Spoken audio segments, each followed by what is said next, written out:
Chifukwa chani simulilira mtundu wanu? Chifukwa chani ndinu nomwe simuzimvera chisoni? Atate ndira mwana ndira mzimu woyera, amen. Chaulire cha Ambuye athu Yesu Khristu, chifundo cha Mulungu Atate komanso mphatso za Mulungu Mzimu woyera zikhale nanu abale. Tikufuna kuti tisinkhesinkhe mawu a Mulungu la 19 pachaka, ndipo mawu athu oyamba achokera m'buku la 1 Mafumu chapter cha 19 ndime ya 9, 11 mpaka na 13. Mawu achiwiri akuchokera mkalata ya Paulo oyera kwa Roma chapter 9 verse 1 mpaka na verse 5. Ndipo uthenga wabwino ndi Mateo 14 ndime ya 22 mpaka na ndime ya 23. Tipemphere. Mulungu wamphamvu zonse ndi wamuyaya, mudatilola kuti tizikutchulani dzina loti Atate. Mutizaze ndi mzimu wanu oyera kuti tisanduke ana anu enieni, tizinyadira chimene ife tili, ndipo poteropo tithe kufika pa chimene inu munatikonzera mwa Yesu Khristu yemweyo Ambuye athu, amen. 1 Mafumu 19, 9, 11 mpaka na 13. Eliya adayenda mpaka adakafika ku Sinai, phiri la Mulungu. Kumeneko adafikira mphanga nagona momwemo. Apo chauta adati, tuluka ukayime pa phiri pamaso panga. Tsono chauta anadusa pamenepo, ndipo mphepo ya mphamvu idawomba ning'amba mapiri ndi kuswa matanthwe, koma chauta sanali mphepomo. Itapita mphepoyo panachita chivomezi, koma chauta sanali mchivomezimo. Chitapita chivomezi ija padafika moto, koma chauta sadali mmotomo. Utapita moto padamveka kamphepo kongoti wii. Eliya atakamva adafunda kumutu, ndipo anatuluka nakayima pa khomo la phanga. Mawu a Ambuye. Tithokoze Mulungu. Salimo yathu tizikayankha kuti, tione chifundo chanu Ambuye, ndipo mutipulumutse ife kuzoyipa. Mawu achiwiri a Roma 9 ndime ya 1 mpaka na 5. Abale, ndithuli ndikunena zoona ine, amene ndili wake wa Khristu, ndipo sindikunama ayi. Mtima wanga umene Mzimu woyera amausogolera ukundichitira umboni kuti ndili ndi chisoni chachikulu, ndipo ukundipweteka kosalekeza chifukwa cha abale anga, anthu a mtundu wangawa. Ndikanakonda kuti m'malo mwawo ineyo ndikhale wotembereredwa, osakhalanso wake wa Khristu. Iwowa ndi Aisraeli amene Mulungu adawasankha kuti akhale ana ake, ndipo anawapasa ulemerero. Mulungu anachita nawo mapangano, ndipo anawapasa malamulo ake. Anawaphunzitsa mwambo wa chipembedzo, ndipo anawapasa malonjezo ake. Iwowa ndi zidzukulu za makolo athu akale aja, ndipo mpulumutsi wolonjezedwa uja ndi wa mtundu wawo. Kunena za umunthu wake, Mulungu amene amalamulira zonse alemekezeke mpaka muyaya, amen. Mawu a Ambuye. Tithokoze Mulungu. Uthenga wabwino Mateo 14 ndime ya 22 mpaka na 23. Mazuwa omwewo Yesu adalamula ophunzira ake kuti alowe mchombo asogole kupita kusidya, pamene iye akuwuza anthu kuti azipita kwawo. Tsono atasazikana nawo anthu aja, iye anakwera ku phiri yekha kukapemphera. Mmene kunkayamba kuda nkuti ali komweko yekha. Pamenepo nkuti chombo chija chili kutalitali ndi mtunda, chikuvutika ndi mafunde, chifukwa chinali chitayang'anana ndi mphepo. Mawa kukalimbu, Yesu adaza kwa iwo, iye akuyenda pamadzi. Pamene ophunzira aja adamuona akuyenda pamadzi, anaopsedwa nati, ndi nzukwa, ndipo anayamba kukuwa chifukwa cha mantha. Koma nthawi yomweyo Yesu adawuza kuti, khazikani mtima pansi, ndine musaope. Apo Petro adati, Ambuye, ngati ndinudi tandiwuzani kuti ndibwere kwa inu pamadzipo. Yesu adati, chabwino, bwera. Tsono Petro adatuluka mchombo nayamba kuyenda pamadzi kupita kwa Yesu. Koma ataona mmene ikuombera mphepo, anachita mantha, nkuyamba kumira. Tsono anafuwula kuti, Ambuye, pulumutseni. pompo Yesu adatambalisa dzanja nkumugwira nati, iwe wachikhulupiriro chochepawe, unakayikiranji? Pambuyo pake awiriwo adalowa mchombo muja, mphepo nkuleka. Apo amene anali mchombo aja anamgwadira Yesu nati, ndithudi ndinu mwana wa Mulungu. Mthenga wa Ambuye. Ulemu kwa inu Ambuye Yesu Khristu. Abale, chifukwa chani simulilira mtundu wanu? Ndipo chifukwa chani ndinu amene simuzimvera chisoni? Mawu amene tawerengawo ndafuna tiyambire mawu achiwiri amene Paulo oyera akumva chisoni chokufa nacho. Ndipo akumva chisoni kumvera mtundu wake, Aisraeli. Akuti akakhala ndikuyang'ana mtundu wake uja, Paulo chisoni kumugwira.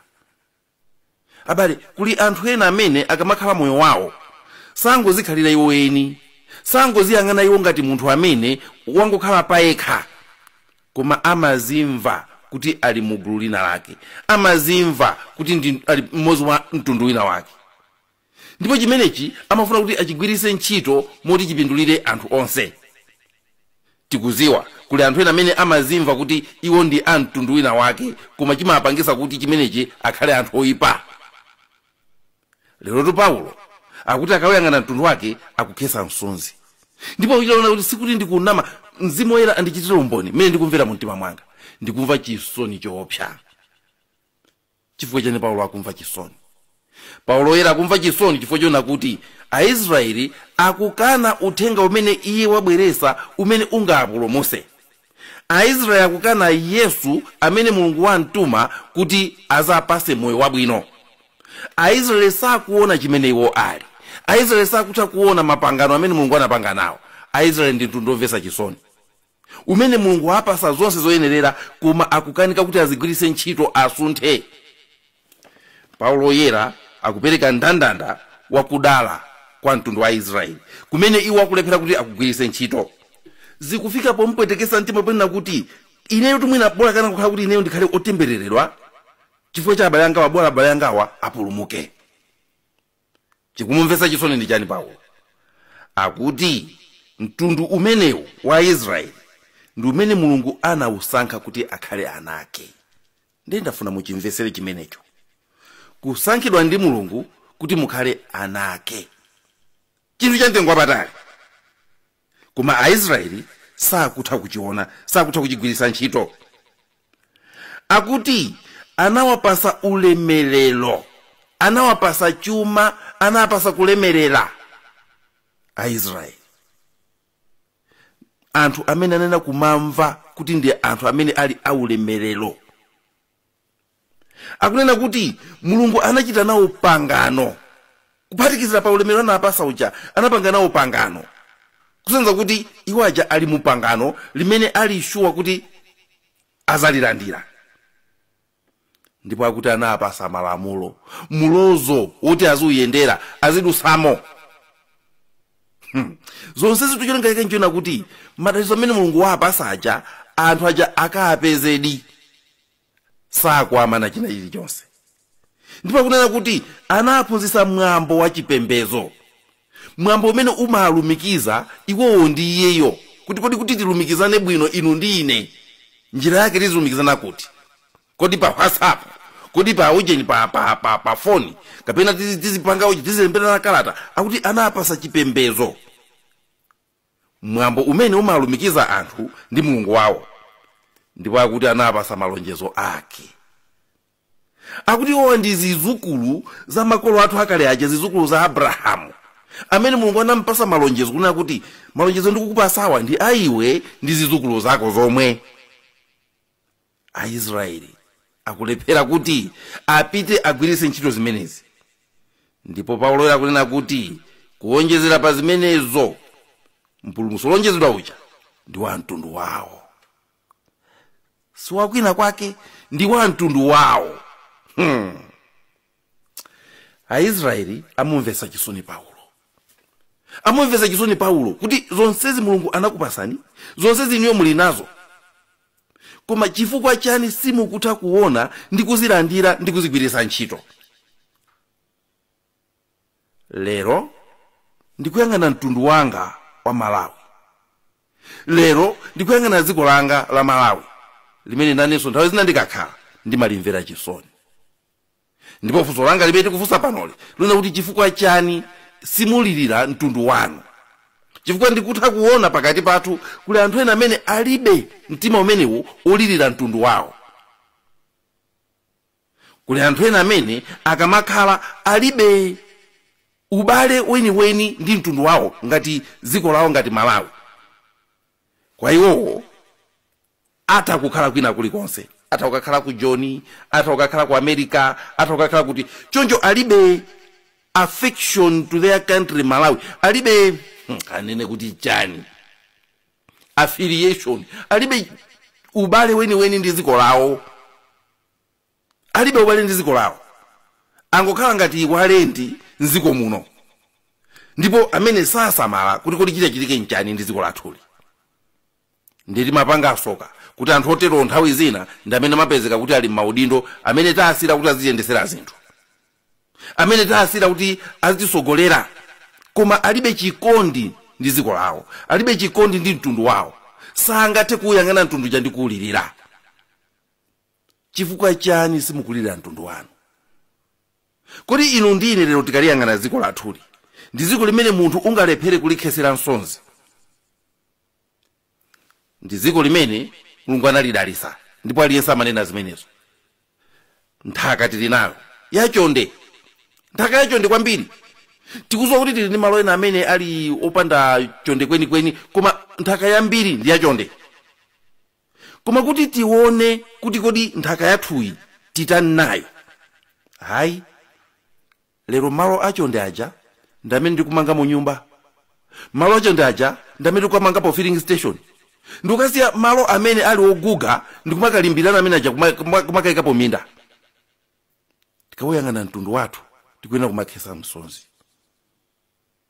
Dziko limene tili ndi nyanja yoyenda kuchokera komwe uko mpaka na kumapeto, imene aliyense amayimbira nyimbo, aliyense atabwere pa udindo amayimbira nyimbo. Koma chifukwa chani mtundu wathu mpaka na lero mamegafamu kungokhala chizina basi, mamegafamu, koma mpaka na lero palibe chogwirika chimene ngene kuti taona necho chirapocho. Mtundu womvetsa chisoni. Chifukwa chani simuwulirira mtundu wanu? Ndi mtundu umene Mulungu anatipasa chikondi kwa iye. Ndi nyimbo ya fuko lathu yomwe timayenera kuti Mulungu dalisani Malawi.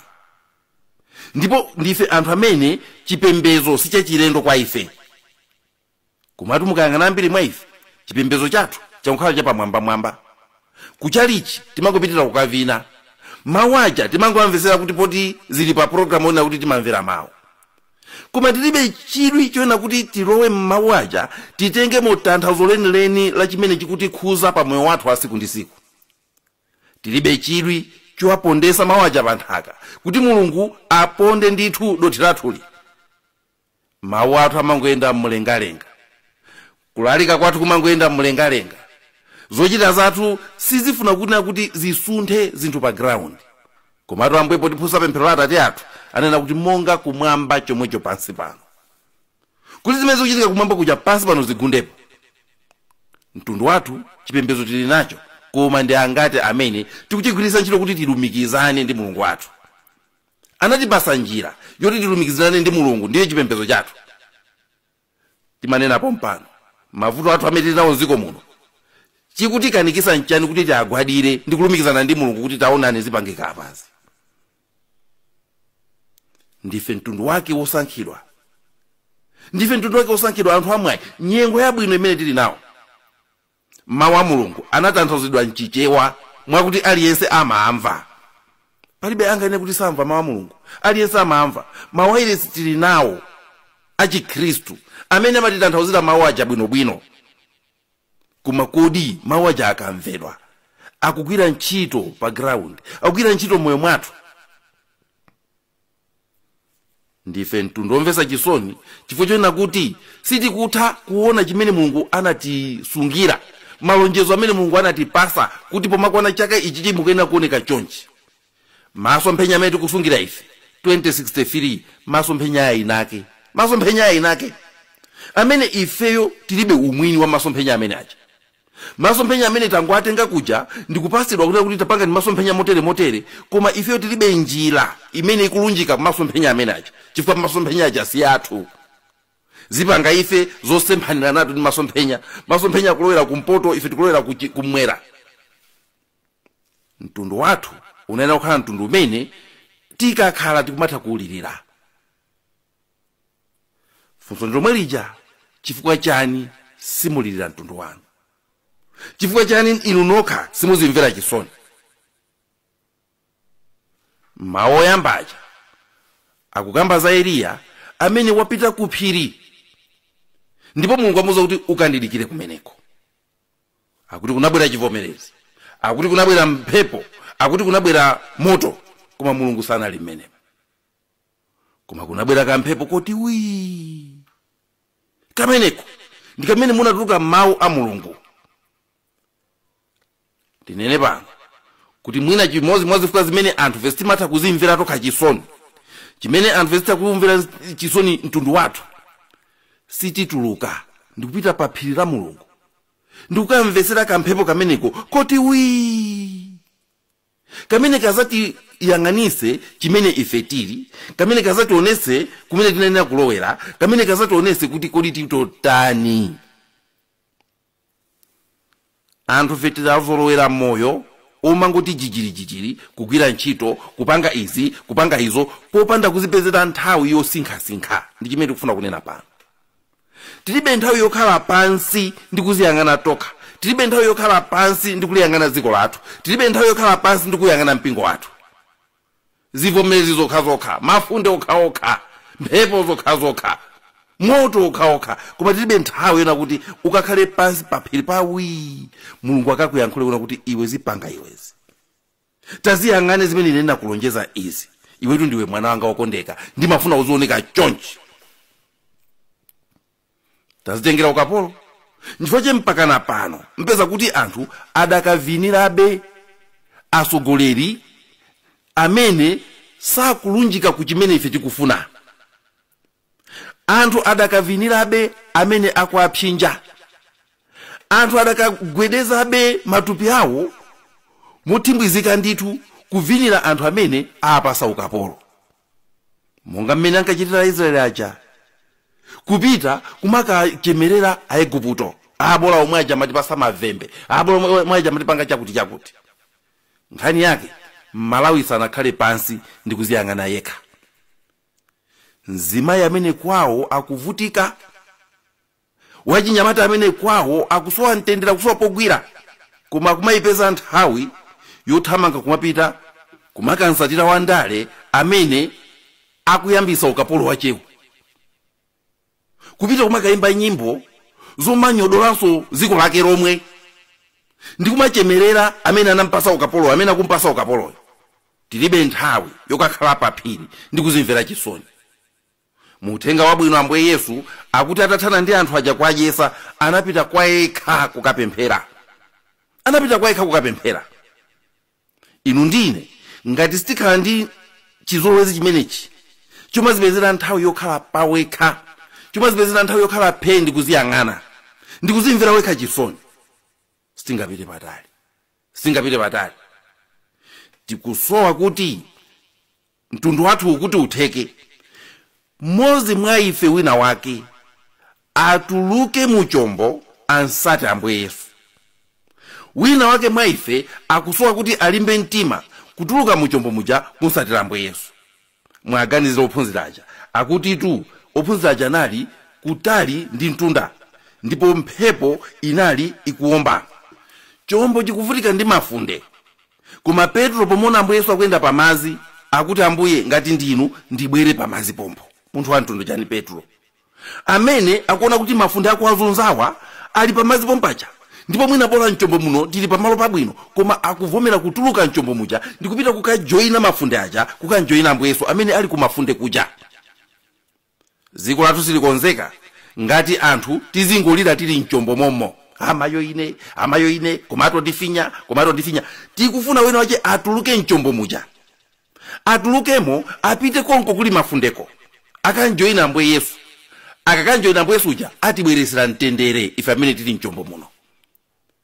kuli anthu akubula ati ali mboma koma akubula ati akudikira nthawi ina yake, ati akubula ati akufinyidwa koma akukanika kuti achokemo. Tikusowa anthu wina atuluke mmene muja, atuluke njombo mmene muja, akajoine mafunde aja, akanjoina Ambuye Yesu pa nyanja paja. Osaopa, osachita mantha, tulukani mukajoine pa mafunde paja, mukajoina pamene paja, mukanjoina Ambuye Yesu amene pa mafunde paja, mupulumutsa anthu amene ali mchombo. Chifukwa chona kuti yankho lili ndi amene uja ali pa nyanja uja. Koma tikusowa wina wake amene anene kuti Ambuye ngati ndinu muli kwa anthu amene muli kumafundeko, mundilole ndibwere. Ndipo atuluke mu chombo mmenemo ndikupita kumene kuli mafunde kuja, ndipo ayenda ndi Ambuye Yesu. Sikuti savutika, avutika. Petro anayamba tukumira. Chifukwa chona kuti mphepo ikuomba ndithu pamene paja, Satana akusatira pompaja, koma amene ukusatayo ndi Ambuye Yesu. Ukuyenera kulimba mtima, ukuyenera kupanga zolongosoka kuti pamene wanjoyina Ambuye Yesu pa mafunde paja, ukubwereza mtendere kwa anthu amene ali mchombo muja. Ngati wina wake sachoka pakati pa anthu awa amene akuzonza dziko lathu ndikutulukamo, ndikuti ifeyo tikhala anthu omvetsa chisoni. Ndipo Paulo oyera akulirira mtundu wake. Ndafuna inu ndi ine lero tizipezere nthawi yokakhala pa phiri pena pake apo, ndikuyang'ana mtundu wa Malawi umene uli ndi mwayi waukulu umene Mulungu anaupasa. Zabwino zonse ife tili nazo, mzimu wathunso ndi wabwinonso, anthu ofasa, anthu achimalawi, anthu olimbikira ntchito, anthu abwino. Koma zaulere zonsezi tikusowa wina wake kuti azichite organize, wina wake wena kuti azike mundandanda yabwino kuti zibereke zipaso zolongosoka. Koma ngati sitimvera chisoni ziko lathu, ngati sizimvera chisoni ife tomwe, ndikumamva kukoma kuyerera pamene ziko lako likuvutika. Tikusowa wina wake atuluke mchombo. Ndani azatuluke mchombo ndikanjoyina Ambuye Yesu pa nyanja? Ndi ndani amene azatuluke mchombo ndikanjoyina Ambuye Yesu pa nyanja? Ameneyo akakampeza Ambuye Yesuyo atibweresera mtendere mu chombo chathu ichi chimene chikuvutika ndi mafunde, mu chombo chathu ichi chimene chasala pakuno kumira. Mulungu amphamvu zonse tikuthokozani kuti inuyo simutileka tokha, koma nthawi zonse mmausa ena pakati pathu olimba mtima amene amauza afuna kuzayenda nanu mbali yanu, ndipo poyenda ndi mbali yanu amabweresa mtendere kwa ife tonse. Tikupemphani munzule wina wake amene akayende nanu pa nyanja, akayende nanu pa nyanja, ndipo poteropo abwerese mtendere ku dziko lathuli. Tikupempha zonsezi m'dzina la Yesu Khristu mweyo Ambuye athu, amen. Ndakuthokozani abale, tiyenzi kuti muzakhale pomwepo. Munali ndine Elizeo bambo Nthalika, m'dzina la Atate ndi la Mwana ndi la Mzimu Woyera, amen.